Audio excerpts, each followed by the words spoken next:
Pendant ce temps-là, à Saïgon, marchandage politique.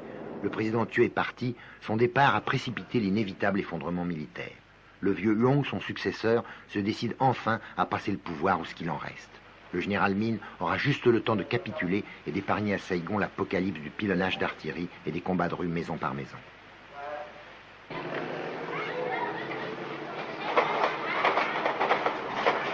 Il est trop tard, bien trop tard pour un compromis politique. Le pouvoir révolutionnaire, pour bien montrer qu'il refuse Min, envoie 2 avions A-37 mitrailler le palais et la ville.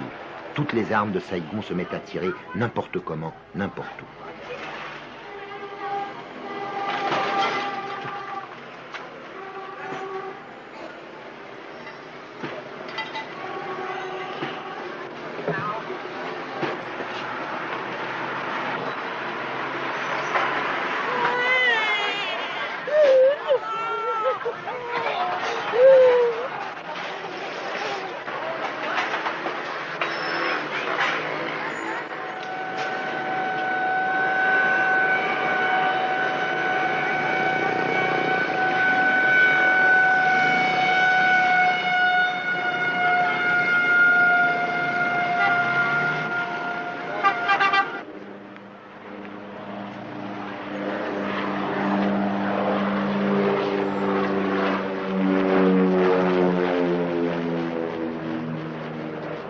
Mardi 29, le commencement de la fin.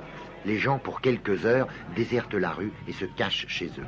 Interdiction de quitter Saïgon, les routes sont coupées. Cũng như tránh mọi sự ngộ nhận đáng tiếc có thể xảy ra. Nếu Phật tử bất hảo trộm cướp hoặc gây rối ngoài công lộ, các lực lượng an ninh đã được chỉ thị bắn hạ ngay tức khắc.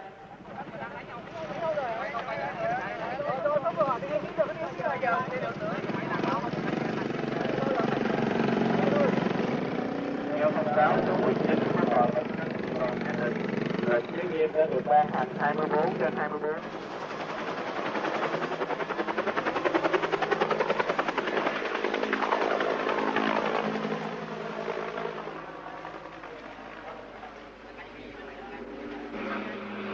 Les Américains, c'est plutôt ceux qui pensent de nous, les Vietnamiens d'abord.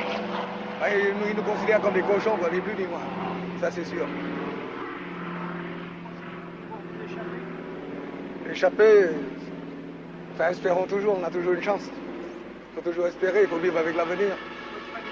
Ma famille est coincée ici. La fièvre monte devant l'ambassade américaine où s'entassent des Vietnamiens prêts à tout pour s'embarquer dans les hélicoptères. Pour éviter la honte d'un départ politique à froid, les Américains ont attendu d'avoir les baïonnettes communistes dans le dos. Du coup, la panique est devenue contagieuse, pour beaucoup irraisonnée.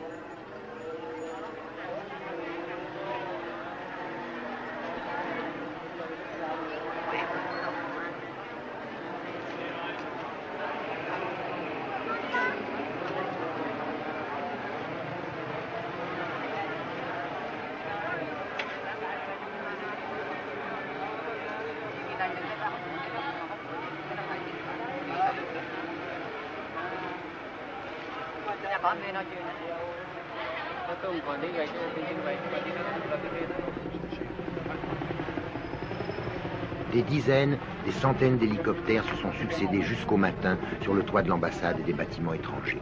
Les élus attendaient leur tour de partir, leur mince fortune dans un petit sac vers les bateaux de la 7e flotte, puis vers Guam et les États-Unis pour quel destin. Les Vietnamiens ont payé jusqu'à 15 000 $ leur droit de passage. Il y a eu des scènes violentes et terribles aux portes gardées par des marines en armes.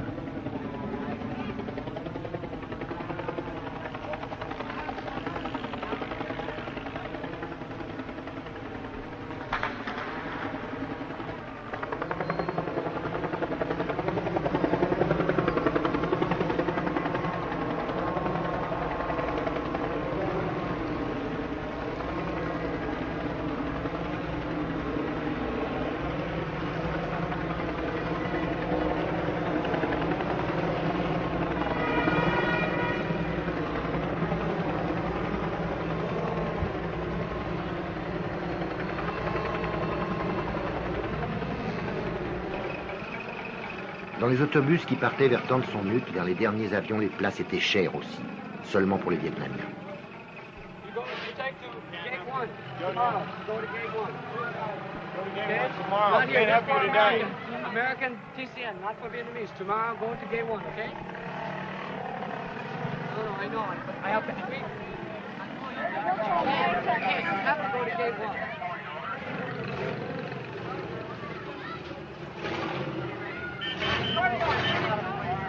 Get in the tape. What the hell is that? I gotta go.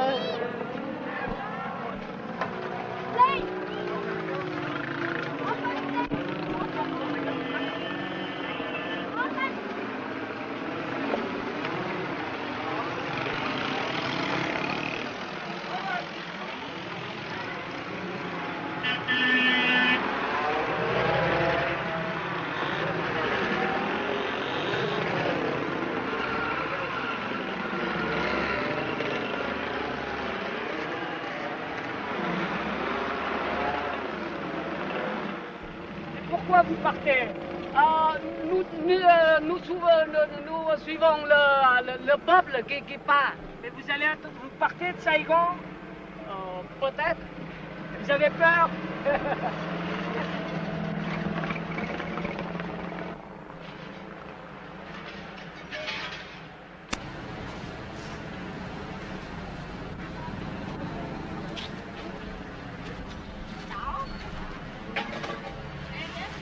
Mercredi matin, le dernier hélicoptère n'avait pas encore décollé que le pillage des bâtiments américains commençait.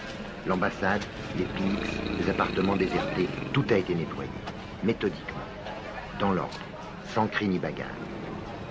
Avec ou sans uniforme, soldats et policiers participaient au déménagement. Pas une bride perdue. C'était comme une dernière vengeance, une façon de se payer sur les richesses du passé qui n'avaient pas suffi à conjurer le destin.